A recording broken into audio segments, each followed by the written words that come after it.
अस्सलाम वालेकुम जी, प्यारे व्यूअर्स, कैसे हैं आप सब लोग। उम्मीद करती हूँ सब लोग ठीक ठाक होंगे। अल्हम्दुलिल्लाह आपकी दुआ से बिल्कुल ठीक ठाक है। मेरी वीडियो शुरू करने से पहले हमेशा से यही दुआ होती है, दुनिया में जो भी जहाँ पर भी हम देख रहे हैं खुश रहे हैं बात। और आज आप देख रहे होंगे मेरे साथ बड़ी मासूम सी, भोली भाली सी, बड़ी प्यारी सी जो है ना परी मौजूद है। और हर माँ बाप के लिए बेटियां उनकी परियां ही होती हैं।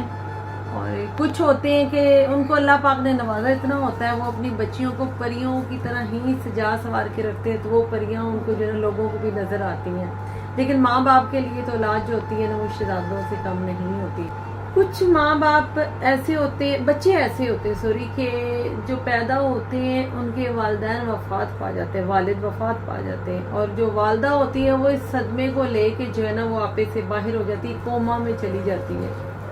यहाँ तक के 10-12 साल गुजर जाते हैं। जो नानी होती है वो बच्चों को संभालती है। अब आपको समझ आ गई होगी, जाहिर सी बात है आप सब समझदार हैं कि मैं बात कर रही हूँ इस परी की।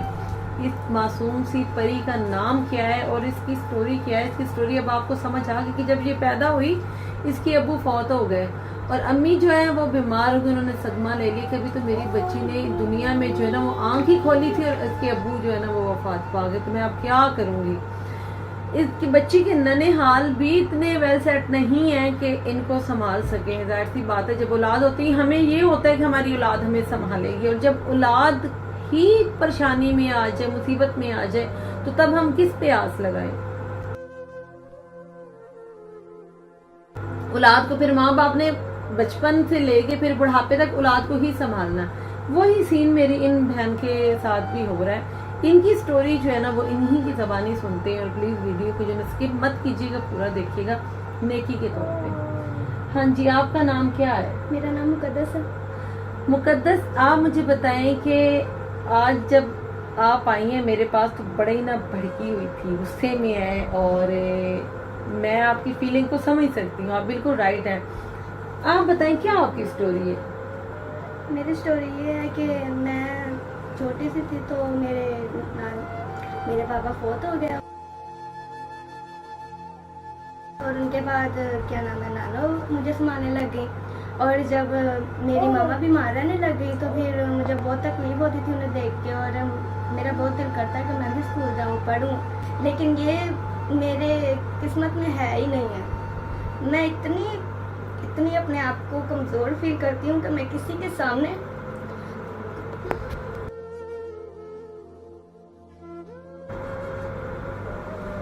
जी बोले आप। मैं किसी के सामने अपने आप को हैंडल नहीं कर पाती, क्योंकि जो मेरे माँ बाप की तरफ पहुँचता है मुझे बहुत गुस्सा चढ़ता है।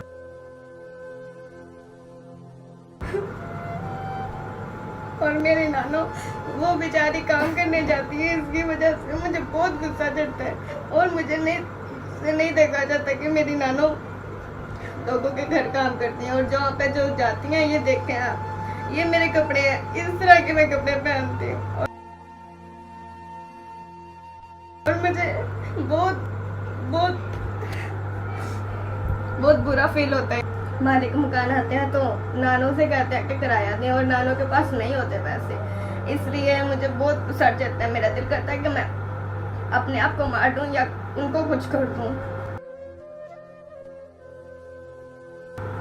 और मेरी मम्मा बहुत बीमार है, उनके लिए मुझे दुआएं लानी है। प्लीज आप गुजारिश करें और मेरी मदद करें और मेरी हेल्प करें प्लीज।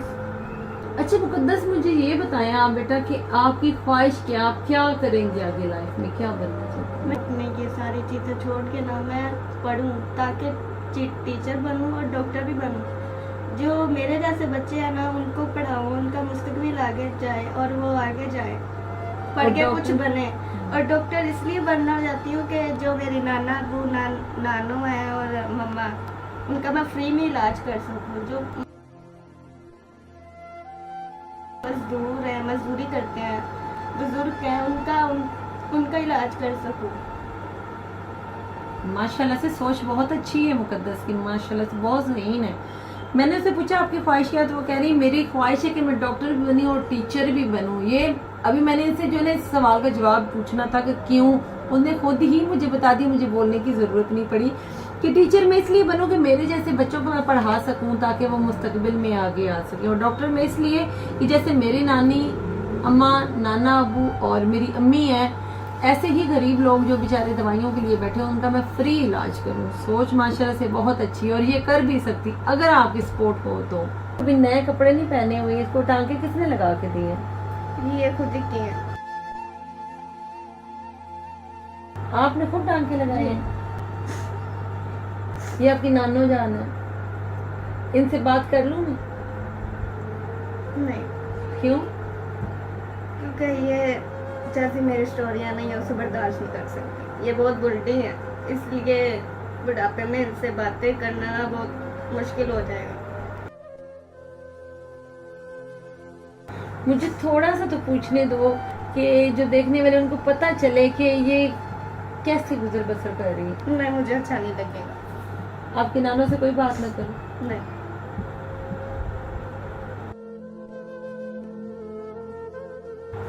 मैं जब आपकी नानों से बात नहीं करूंगी, आपने अपनी फीलिंग बताई है ना मुझे, तो थोड़ा सा उनसे पूछने दो मुझे, शायद आप पे किसी को तरस ना आए, क्योंकि यहाँ पर बड़े पत्थर दिल लोग हैं बेटा। यहाँ पर लोगों के दिलों में दिल नहीं है, यहाँ पर इंसानियत जो है ना हमें खत्म हो गई हुई है। तो आप पे शायद कोई ना तरस करे, उनको शायद अपनी माँ समझ के कोई आगे आ जाए। तो मुझे आप इजाजत दोगे तो मैं आपकी नानों से बात करूँ? कर लें, लेकिन थोड़ी सी की। ठीक है जी, बस थोड़ी सी हमने बात करनी, मुकद्दस की इजाजत हमें मिलेगी। जी आपी, आप मुझे बताएं कि मुकद्दस तो बहुत दुखी है, थोड़ा सा आपने ऊंची बोलना है। जी ये जो भी कह रही है ये बिल्कुल सही सही कहनी चाहिए। ਤੁਹਾਡਾ ਬੁਢਾਪੇ 'ਚ ਇਸ ਉਮਰ 'ਚ ਤੁਹਾਨੂੰ ਬੱਚਿਆਂ ਨੇ ਸੰਭਾਲਣਾ ਸੀ, ਤੁਸੀਂ ਬੱਚਿਆਂ ਨੂੰ ਤੇ ਉਹਨਾਂ ਦੀ ਔਲਾਦ ਨੂੰ ਸੰਭਾਲ ਰਹੇ ਹੋ। ਕੀ ਕਰੀਏ, ਫਿਰ ਉਹਦਾ ਅੱਬੂ ਫੌਤ ਹੋ ਗਿਆ ਤੇ ਮੇਰੇ ਕੋਲ ਹੀ, ਤੇ ਫਿਰ ਮੇਰੇ ਕੋਲ ਹੀ ਰਹਿ ਪਈ ਹੈ। ਤੇ ਉੱਥੇ ਫਿਰ ਛਿਲਾ ਨਾ ਦੇ ਗਈ ਹੈ ਤੇ ਉਹਦਾ ਅੱਬੂ ਫੌਤ ਹੋ ਗਿਆ, ਤੇ ਉਦੋਂ ਫਿਰ ਮੇਰੇ ਕੋਲ ਹੀ ਬੱਚੇ ਹੈਗੇ ਨੇ। ਫਿਰ ਤੁਸੀਂ ਹੁਣ ਕੀ ਕਰਦੇ ਹੋ? ਮੈਂ ਲੋਕਾਂ ਨੇ ਕੰਮ ਕਰਨੀ ਜਾ ਘੁੰਮਣ ਜਾਂਦੀ ਹਾਂ। ਤੇ ਜਿਹੜਾ ਕੰਮ ਕਰਦੇ ਹੋ ਉਹਦੀ ਪੂਰੀ ਪੈ ਜਾਂਦੀ ਹੈ? ਕਦੋਂ ਕੋਈ ਸ਼ਿਕਵਾ ਹੈ ਅੱਲਾਹ ਪਾਕ ਦੇ ਨਾਲ? ਕੋਈ ਨਹੀਂ ਕੀਤਾ ਕਦੇ। ਅੱਲਾਹ ਪਾਕ ਨੂੰ ਕਦੇ ਵੀ ਨਹੀਂ ਨਹੀਂ ਚਾਹਿਆ? ਅੱਲਾਹ ਪਾਕ ਨੂੰ ਤੁਸੀਂ ਕਹੋਗੇ ਨਹੀਂ ਤੇ ਕਿਸ ਤਰੀਕੇ ਨਾਲ ਅੱਲਾਹ ਪਾਕ ਤੁਹਾਡੇ ਕੋਲ ਫਰਿਸ਼ਤਾ ਕਰੇਗਾ? शाम की नमाज पढ़ी तो दुआ मंगी दी है, जे रब सुन ले तो ठीक है, नहीं तो फिर मेहरबानी उन्होंने। मुकद्दस शायद अभी यहाँ पर कोई आपकी मदद के लिए आ जाए और आपके सारे डॉलर भी सारे शायद कोई यहाँ पर आपकी मदद आ जाए। मेरी तो कोशिश आपसे पूरी है अल्लाह पाक से कि मैं आप सबसे जो है ना वो ये रिक्वेस्ट करूँगी कि मुकद्दस को गिल्टी फील हो रहा था कि मैं उसकी नानों से भी बात ना करूँ। वो कहती थी कि जब किराया के लिए मालिक मकान आते हैं तो मेरी नानों से कहते हैं, तो नानों कमरे में जाके रोती है, उनके लिए किराया उनके पास नहीं होता। तो रोती क्यों है नानों? क्योंकि उन्हें बुरा लगता है, क्योंकि वो इनकी इंसल्ट करते हैं, बेइज्जती करके जाते हैं, इंसल्ट करके जाते हैं। कहते हैं आप लोग कैसे किराएदार हो, जिससे किराया नहीं दिया जाता, आप बस मकान खाली करो, हमें नहीं पता। इतने जालिम लोग हैं जी। एक जी यतीम बच्ची अपनी बीमार माँ को संभाल रही है, जिसके स्कूल जाने को भी दिल करता है। माशाल्लाह माशाल्लाह से बहुत ज़हीन है मुकद्दस। मैं कहती हूँ अगर इसका स्कूल में ये जाए या पढ़ाई वाली साइड पे ये जाए ना, तो ये माशाल्लाह से बड़ी आगे जाए इंशाल्लाह। और अगर कि इसके सर पे कोई हाथ रखने वाला हो तो नानो बूढ़ी है वो बेचारी क्या करे, इनका पेट भी पालना है, किराया भी देना है, बिल भी देना है, बीमारी भी है, दुख सुख भी है, उनके अपने मियाँ बीमार है और एक यतीम बच्ची और बेवा बेटी को लेके अपने घर बैठी हुई है। मुकद्दस की सारी स्टोरी आपने सुन ली है और बस मैं तो अपील करूंगी मुकद्दस के लिए कि खुदारा आगे आए। इसका भी दिल करता है कपड़े नए पहनने को, नए नहीं भी तो कम से कम ऐसे तो होना जो कि फटे ना हो। तो बच्ची की जो दर्द भरी आवाज थी शायद किसी के कानों तक पहुंचे या ना पहुंचे, लेकिन अल्लाह पाक सुन रहा है। इंशाल्लाह अल्लाह पाक जरूर अच्छा करेगा इस बच्ची के, इसके नसीब अल्लाह पाक अच्छे करे। किसी के तफैल मुकद्दस बेटी के भी जो है ना अल्लाह पाक किस्मत अच्छी करे और इनको इतना नवाजे कि ये अपनी नानों को घर बैठा के उनकी खिदमत कर सके, जैसे कि नानों ने इनको छिले में पाला। बहुत शुक्रिया जी, मैंने तो अपनी पूरी कोशिश कर दी मुकद्दस के लिए। अब आगे मुकद्दस के खुद के नसीब हैं, अब आगे आपके नसीब किस्मत आपकी, शायद अल्लाह पाक आपकी किस्मत खोल दे, शायद कुछ भी नहीं हो सकता, ये आपके लक पे डिपेंड करता है। प्लीज अगर आप कुछ नहीं कर सकते तो वीडियो को शेयर जो है ना वो जरूर कीजिएगा, नेकी समझ के। चैनल को सब्सक्राइब करना मत भूलिएगा। मुकद्दस की आवाज लेके मैं आई हूँ आपके साथ। उम्मीद है कि मुकद्दस के जो है ना वो हम कपड़े भी चेंज करवाएंगे और मुकद्दस को हम खुशियां भी देंगे इंशाल्लाह ताला। बहुत शुक्रिया जी, मिलते हैं अब नेक्स्ट वीडियो में, तब तक के लिए।